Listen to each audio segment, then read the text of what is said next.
There's something different about the way lonely people see the world, not just emotionally. Perceptually, the same conversation, the same room, the same people, and yet a lonely mind experiences all of it differently, not a little differently, fundamentally differently. And once you understand why, you won't see loneliness the same way again. Most people think loneliness is about being alone, no friends, no connection, empty weekends. But that's not what psychology actually shows. You can be surrounded by people and still be deeply lonely. You can be in a relationship, in a group chat, in a crowded room, and still feel like you're watching everything from behind glass. Present, but unreachable. There, but not quite in it. That specific feeling, that's not a personality flaw. That's not sensitivity.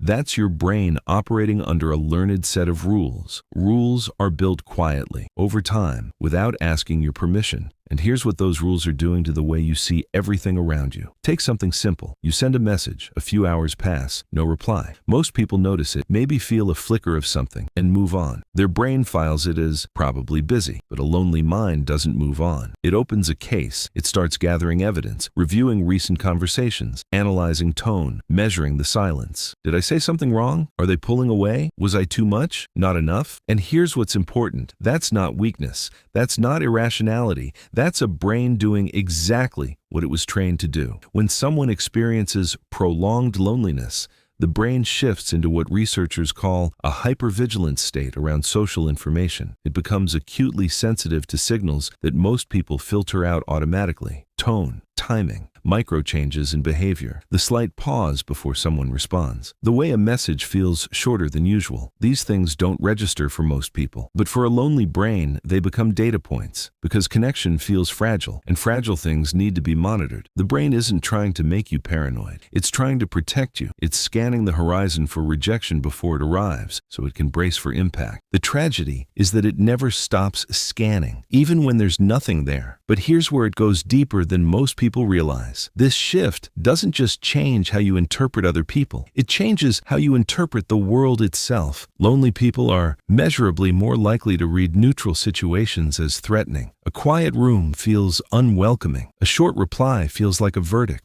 A moment of silence in a conversation feels like withdrawal, not because those things are actually happening, but because the brain has been calibrated to expect them, and calibration changes perception at a level you can't simply think your way out of. It's not conscious. It runs underneath thought. It filters what you notice, what you remember, what you focus on, and slowly, without any single dramatic moment, the world starts to look colder than it actually is.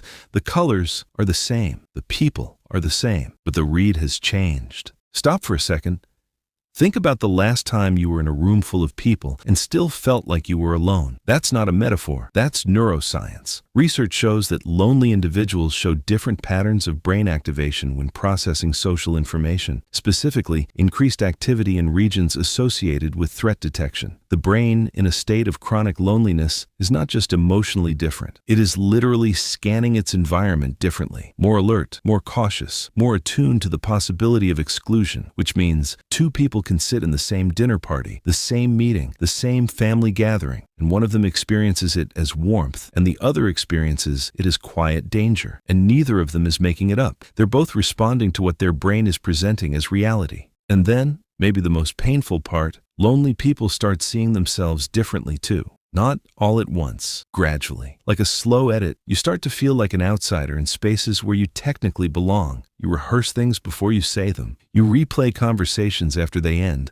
searching for the moment you said too much or not enough. You hold back pieces of yourself, not because you want to, but because some part of you decided it's safer that way. And without noticing it, you start pulling back, participating a little less, sharing a little less, taking up a little less space. And here's the quiet devastation in that. The very withdrawal your brain chose as protection creates the distance it was afraid of. You expected disconnection, so you guarded yourself, and the guarding made real connection harder, which confirmed what the brain already believed. That's not a personal failure. That's a loop, a self-sealing system that keeps proving itself right. Loneliness isn't just a feeling. It's an operating system, and once it's running, it interprets everything through its own logic. So here's the question that actually matters. Not, why do I feel lonely? because you probably already have theories about that. The better question is, what has your mind been trained to expect? Because loneliness, at its core, is a learned prediction. The brain studied its environment, past rejections, absences, moments when connection failed, and it built a model, a forecast. And now it applies that forecast to everything, even situations that have nothing to do with the past, even people who haven't done anything wrong, even moments that are actually fine. It's running an old calculation in a new room, and this is where the reframe lives, not as comfort, but as clarity. The way a lonely mind sees the world is not the truth. It's a version, a highly sophisticated, deeply personal, emotionally intelligent version